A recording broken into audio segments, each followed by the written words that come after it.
Hey everyone, today I'll be talking about what I believe to be the best film of 2022. Bones and All may be my favourite, but this I think is definitely the best film of 2022, that being Charlotte Wells' directorial debut Aftersun. Aftersun is a film about Sophie, a woman in her late 20s who reflects on the shared joy and private melancholy of a holiday she took with her father 20 years earlier. Memories, real and imagined, fill the gaps between mini DV footage as she tries to reconcile the father she knew with the man she didn't.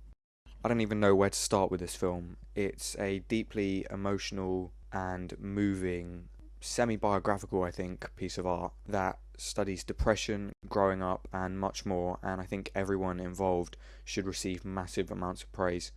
Every aspect of this film is just executed flawlessly. For Charlotte Wells to be able to direct a film this powerful as her directorial debut, I think is just incredible. It's rare that you ever see a film that will move you as much as this one will. So I've seen the film twice, and the first time I came out of the cinema and I didn't really get it. I could see and I could accept that it was great from a technical aspect, but there was something stopping me from getting to the stage where I'm at now, where I adore everything about this film. A couple of days later, I went back to the cinema to watch it for a second time, and something just hit me.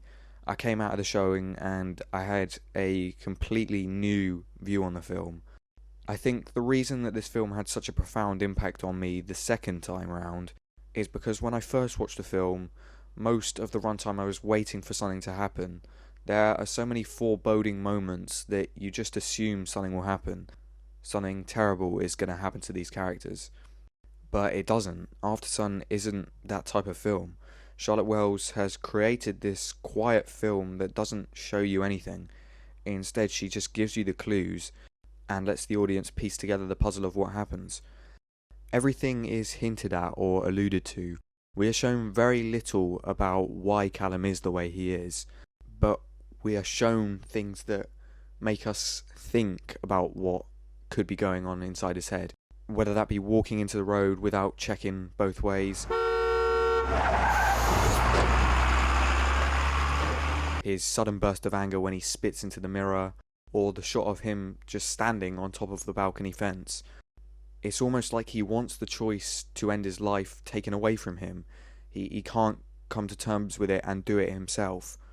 Callum could just have depression and be suffering from really bad mental health problems, or he could be a sad, lonely boy in an adult's body who's been forced to grow up because of the arrival of a child. What I love about this film is Charlotte Wells lets you use your own beliefs to understand why Callum is broken. Paul Mescal and Frankie Corio are amazing in this film. I was really rooting for Paul to win Best Performance at the Oscars, even though I knew it probably was not going to happen. He just brings so much raw and powerful emotion to the table, and he lets the audience really sympathise with what Callum as a character is going through without ever really telling us.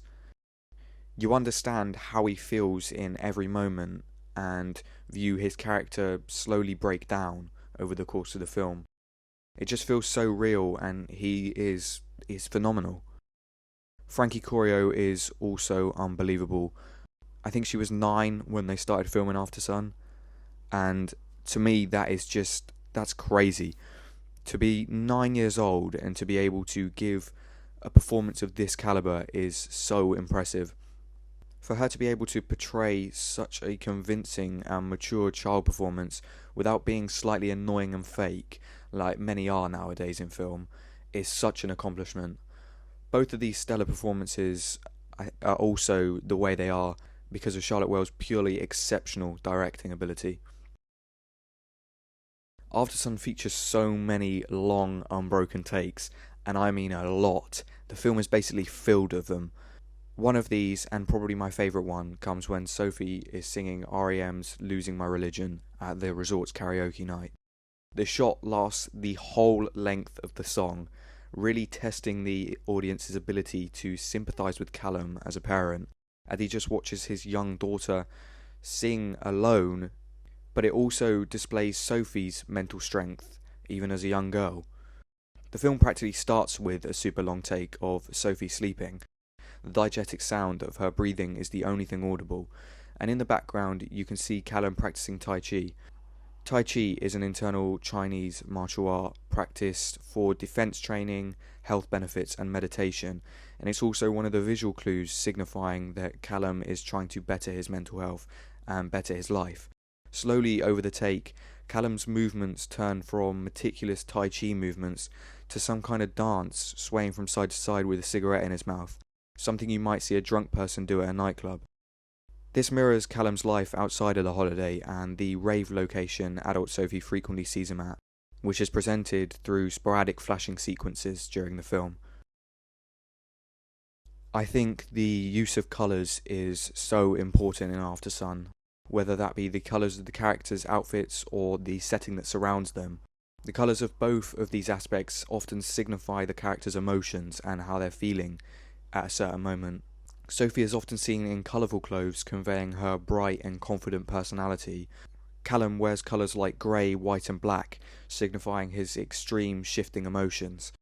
The colours of the settings also reflect how the characters feel in certain moments of the film. I think this is most visible in the scene where Callum walks into the sea after feeling he has let Sophie down. Not only is he drenched in all black clothes, but the surrounding setting is also incredibly dark. Callum walks out into the black abyss until it engulfs him. The shot lingers and the darkness lasts, signifying perfectly to the audience how Callum feels in that moment, so devoid of any happiness and overwhelmed by his despair.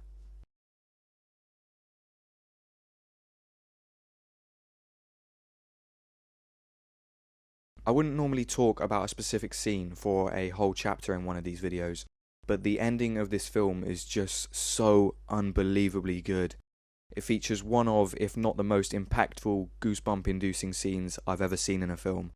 As Callum and Sophie approach their last night on holiday, Callum has the idea to go to the disco at their holiday resort, and what follows is just sheer perfection. For the first time in the film, Callum is truly happy, doing the thing that he loves and giving him his desired feeling of belonging, which is dancing. The shots of the two of them dancing to David Bowie and Queen's Under Pressure at the resort are intercut with the flashing scenes of adult Sophie and Callum in the nightclub that have popped up during the rest of the film. Sophie approaches Callum and Mescal's physical performance in this rave setting is just amazing. Is he overwhelmed with the sense of euphoria, or is he just completely lost in his depression?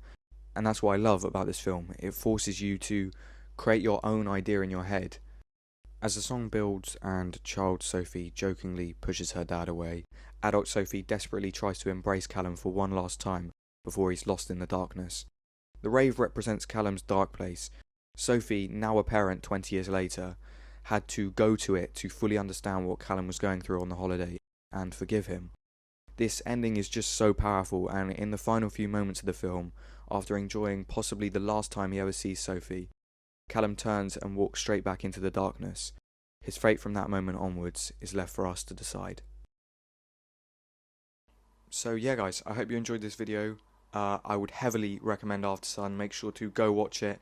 Leave in the comments what you think about it. I don't know, it might be my favourite film of 2022. I need to rewatch Bones and All and solidify my opinion on both of them before I make that judgment. But it is a very strong contender for my favourite film of 2022, and that ending just gives me chills every time I watch it. No fail. So yeah, I massively recommend Aftersun, and yeah, I'll catch you in the next film analysis I do.